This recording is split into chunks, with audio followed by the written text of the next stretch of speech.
high-value individual sa dakwen sa Talisay nakalas sa bypass operation nga gilusad sa Provincial Intelligence Branch sa Cebu Provincial Police Office kaganihang kadlawon. Samtang gibanduan sa Cebu Provincial Police Office ang kapulisan nga magbantay sa paglihok og balik sa Paruhino Group. Si Chalo Vallena sa report. Giila ang nakalas nga si JC Dacuma Caballero nga mas nailhan usab nga Jesse Dacuma Caballero, 27 anyos, bulupyo sa barangay Lawaan 3. Usa si Caballero nga gibantayan sa kapulisan nga naglihok sa Lawaan 3 humanila higpiti ang barangay Tangke og San Roque.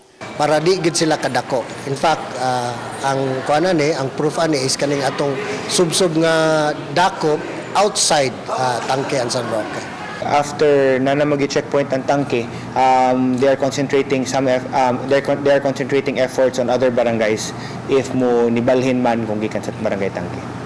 Subay niini mapasalamaton si Mayor Samsam Gulyas nga miuyon ra ang bag-ong direktor sa Police Regional Office 7 nga ipabilin lang ang 30 kasakop sa Regional Mobile Force Battalion nga maoy nagpahigayon og checkpoint sa barangay Tangke. Samtang naniid sab karon ang Talisay City Police sa paglihok og balik sa Paruhino Group. Ang Paruhino Group has been always tagged as playing in Talisay, no? Uban ni Renante Quiñones, Chelo Vallena, Balitang Bisdak.